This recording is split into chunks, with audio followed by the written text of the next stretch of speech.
Përshëndetje të nderuar zonja dhe zotrinj. Ja ku po ritakohemi sërish me mua Tirona Lilin, këtu në kanalin Monitor TV për të ndarë rrëfimin e radhës. Në fakt jemi në rubrikën e kanalit Rrëfime Jete për të ndarë letrën e radhës. Bëhet fjalë për një letër të tmerrshme. Janë fjalët e një nëne drejt djalit të saj, i cili e ka dërguar nënën në azil, duke patur gjithë atë pasuri. Kjo është e tmerrshme. Përshëndetje Tiranë. Unë që po shkruaj këtë letër të ndjerë jam nën Qania. Sot jam 76 vjeç. Ndoshta do të habitesh dhe do të më thuash, po mirë moj nën Qanie. 76 vjeç. A nuk e mundur të kujdesesh për veten? A nuk e mundur një copë bukë t'ja japësh vetes në shtëpinë tënde? E vërtet është që ka mundur, por nusja ma bëri të pamundur.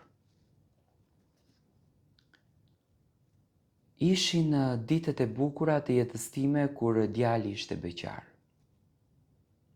Jetoja e lumtur në familje, gëzoja respekt, gëzoja dashuri, si çdo nën në familje të djalit. I thoja vetes si e nëna më e bekuar, je nëna më e mrekulluar. Por fatkeqësisht, vitet e bukura në familjen tonë kaluan shumë shpejt. Në vitin 2021, djali u martua. Bëm një dasëm shumë të madhe, ndërsa në vitin 2017, mua më vdiq buri. Buri më la 2 banesa, një shtëpi edhe një vila larg qytetit, sepse me pozicion pune ishte në punë shumë të mirë dhe kishte ndërtuar një pasuri. Unë isha e lumtur në fakt që po takoja njerëz të mirë, isha e lumtur që do të merrja nuse në shtëpi. Nuk kishte bekim më të madh se sa të marrësh nuse në familjen tënde. E prita si dritën e shtëpisë, një djalë të vetëm, një djalë që e ritëm me shumë sakrifica. Vërtet vurëm pasuri, por edhe punuam tepër. Si unë, si buri. E kënaqur më isha në maksimum. Do të më vinte nusja, do të më vinte drita e shtëpisë, do të më vinte jeta. Por ditët e para ishin të lumtura. Mbaj mend t'i kam vënë lira e qystek. Vetëm e vetëm sepse isha e lumtur se çfarë nuse kisha. Por gjatë muajve në vazhdim, gjërat ndryshuan. Nusja filloi të bëhet shumë e egër. Filloi të bëhet e pamoralshme. Filloi edhe të tradhton djalin. Unë me thënë të drejtën këtë gjë, e kam kuptuar tinsa. Kur nusja fliste në për telefon edhe mundoheshte që të luan rolin e ëngjëllit. Po hajtë të mos i bëj djalit probleme, nuk e fola si histori. Një ditë prej ditësh, kur nusja dhe djali erdhen nga puna, e pabesueshme, nusja filloi që të flet keq me mua, të më nxjerrën mua nga vetja, që të ndodhë një diçka. Unë me thënë të drejtën nuk e hëngra këtë gjë. E lash. U qetësova, thash hajtë se do të kalon si të gjitha zëngat e tjera. Gratë në lagjë më pyesnin, po hëmi Qanie si kalon me nusen? U thoja mirë si hëna me diellin. Puqet hëna me diellin? Shumë pak. Mundosha që ta fshetë të vërtetën, më vinte zor që ta nxjerr. Por atë ditë nuk u qetësua Nusja. Filloi që të bëhet më e keqe, filloi që të bëhet më e tmerrshme, filloi që të bëhet më e egër. Dhe djali tha, nën e din çfarë?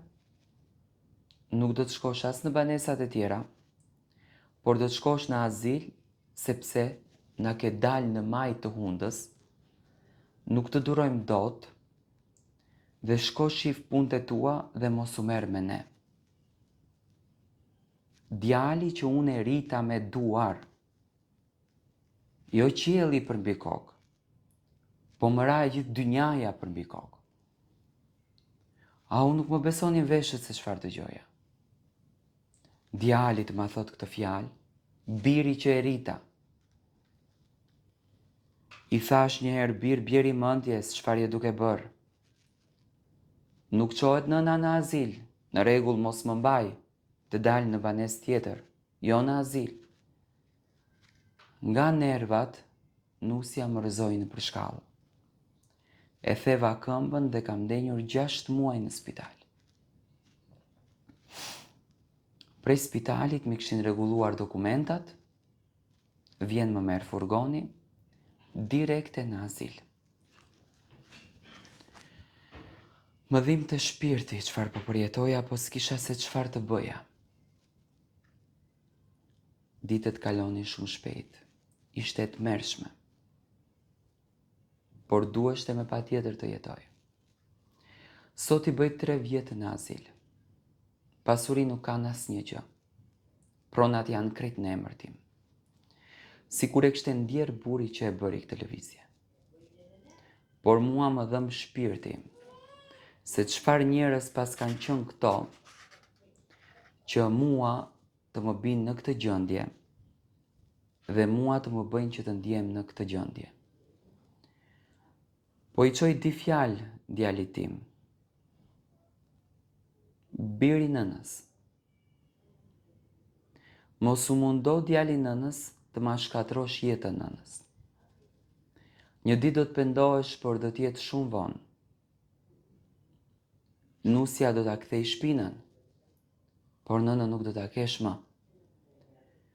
Hajde te nëna, se asnjë gjë s'ju kam bërë, edhe pse më thyet këmbët më la të paralizuar, unë prap të dua.